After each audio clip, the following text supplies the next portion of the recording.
ನಿಯಂತ್ರಣ ತಪ್ಪಿ ಸೇತುವೆಯಿಂದ ಬಸ್ ಉರುಳಿ ಬಿದ್ದ ಪರಿಣಾಮ ಜನರು ಮೃತಪಟ್ಟ ಘಟನೆ ಆಂಧ್ರಪ್ರದೇಶದ ಕೃಷ್ಣಾ ಜಿಲ್ಲೆಯ ಮುಳ್ಳಪ್ಪಾಡು ಬಳಿ ನಡೆದಿದೆ. ರಾಷ್ಟ್ರೀಯ ಹೆದ್ದಾರಿ 9ರಲ್ಲಿ ಭೀಕರ ಅಪಘಾತ ಸಂಭವಿಸಿದ್ದು, ದಿವಾಕರ್ ಟ್ರಾವೆಲ್ಸ್ಗೆ ಸೇರಿದ ಖಾಸಗಿ ಬಸ್ ಇದಾಗಿದೆ. ಈ ಬಸ್ ಭುವನೇಶ್ವರದಿಂದ ಹೈದರಾಬಾದ್ಗೆ ತೆರಳುತ್ತಾ ಇದ್ದು, ಗಾಯಗೊಂಡಿರುವ 6 ಪ್ರಯಾಣಿಕರನ್ನ ಸ್ಥಳೀಯ ಆಸ್ಪತ್ರೆಗೆ ದಾಖಲಿಸಲಾಗಿದೆ.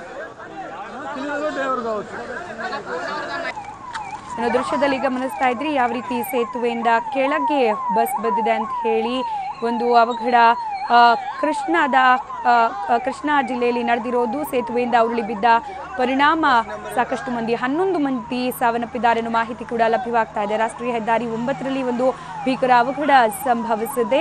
ಸೇತುವೆಯಿಂದ ಕೆಳಗೆ ಬಸ್ ಬಿದ್ದ ಪರಿಣಾಮ 11 ಜನರು ದಾರುಣವಾಗಿ ಸಾವನ್ನಪ್ಪಿರುವ ಘಟನೆ ಆಂಧ್ರಪ್ರದೇಶದ ಕೃಷ್ಣಾ ಜಿಲ್ಲೆಯ ಮುಳ್ಳಪ್ಪಾಡು ಬಳಿ ನಡೆದಿದೆ. ರಾಷ್ಟ್ರೀಯ ಹೆದ್ದಾರಿ 9ರಲ್ಲಿ ಭೀಕರ ಅಪಘಾತ ಸಂಭವಿಸಿದ್ದು, ದಿವಾಕರ್ ಟ್ರಾವೆಲ್ಸ್ಗೆ ಸೇರಿದ್ದು ಬಸ್ ಎನ್ನಲಾಗ್ತಾ ಇದೆ. ಈ ಬಸ್ ಭುವನೇಶ್ವರದಿಂದ ಹೈದರಾಬಾದ್ಗೆ ತೆರಳುತ್ತಾ ಇತ್ತು.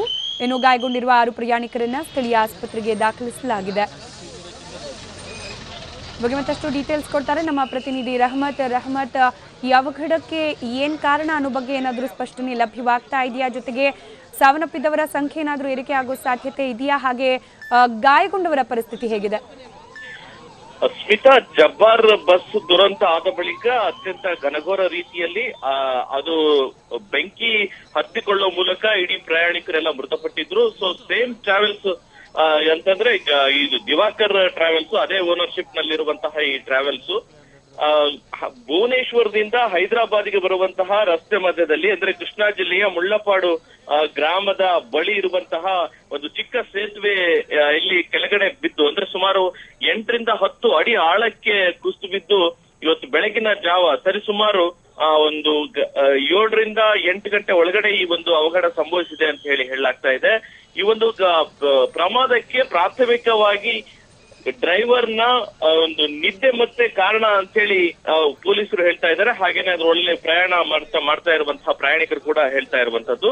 ಸೊ ಇದು ಮುಖ್ಯವಾಗಿರುವಂತಹ ಕಾರಣದ ಬಗ್ಗೆ ಇನ್ನೂ ಕೂಡ ತನಿಖೆ ನಡೀತಾನೆ ಇದೆ. ಆದ್ರೆ ಡ್ರೈವರ್ನ ನಿದ್ದೆ ಮತ್ತೆನೆ ಇದಕ್ಕೆ ಪ್ರಮುಖವಾಗಿರುವಂತಹ ಕಾರಣ ಆಗಿರುವಂತಹ ಸಾಧ್ಯತೆಗಳು ಇದೆ ಅಂತಾನೆ ಎಲ್ಲರೂ ಭಾವಿಸ್ತಾ ಇದ್ದಾರೆ. ಮೃತಪಟ್ಟಿರ್ತಕ್ಕಂಥದ್ದು ತುಂಬಾ ಜನ ಭುವನೇಶ್ವರಿಗೆ ಸೇರಿರ್ತಕ್ಕಂಥವರೇ ಇದ್ದಾರೆ ಅನ್ನುವಂತಹ ಮಾಹಿತಿ ಪೊಲೀಸರು ಹೇಳ್ತಾ ಇದ್ದಾರೆ.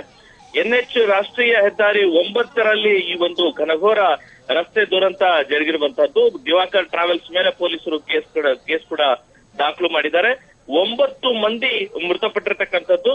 ಆಮೇಲೆ ಬಸ್ಸು ಒಳಗಡೆ ಸಿಕ್ಕಾಕೊಂಡಿರ್ತಕ್ಕಂಥ ರೀತಿ ಘನಘೋರ ಆಗಿತ್ತು. ಒಳಗಡೆ ಅದನ್ನ ಮೇಲೆ ಎತ್ತುವಂತಹ ಕ್ರಿಯೆ ಕೂಡ ಇದೀಗ ಅಷ್ಟೇ, ಕಾರ್ಯಾಚರಣೆ ಕೂಡ ಇದೀಗ ಅಷ್ಟೇ ಪೂರ್ಣಗೊಂಡಿದೆ.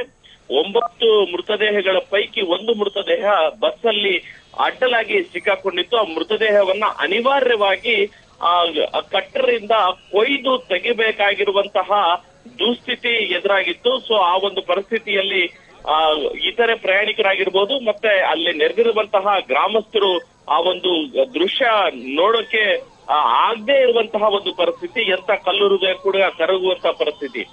ಯಾಕಂತಂದ್ರೆ ಒಂದು ಮೃತದೇಹವನ್ನ ಕಟ್ಟರ ಮೂಲಕ ಕಟ್ ಮಾಡುವಂತದ್ದು ಇದೆಯದ ನಿಜವಾಗ್ಲೂ ಅಮಾನವೀಯತೆ ಅಂತಾನೆ ಹೇಳ್ಬೋದು. ಆದ್ರೆ ಅನಿವಾರ್ಯ ಕಾರಣಗಳಿಂದಾಗಿ ಸಿಕ್ಕಾಕೊಂಡಿರ್ತಕ್ಕಂಥ ಮೃತದೇಹ ಹೊರಗಡೆ ತೆಗಿಬೇಕಾಗಿರುವಂತಹ ಅನಿವಾರ್ಯ ಪರಿಸ್ಥಿತಿ ಇರುವ ಹಿನ್ನೆಲೆಯಲ್ಲಿ ಕಟ್ಟರ ಮೂಲಕ ಕಟ್ ಮಾಡಿ ತೆಗೆಯಲಾಗಿದೆ. ಮತ್ತೆ ಒಳಗಡೆ ಸಿಕ್ಕಾಕೊಂಡಿರ್ತಕ್ಕಂಥ ಓಲ್ವೋ ಬಸ್ ಅನ್ನು ಕೂಡ ಮೇಲಕ್ಕೆ ಕೂಡ ಎತ್ತಲಾಗಿದೆ.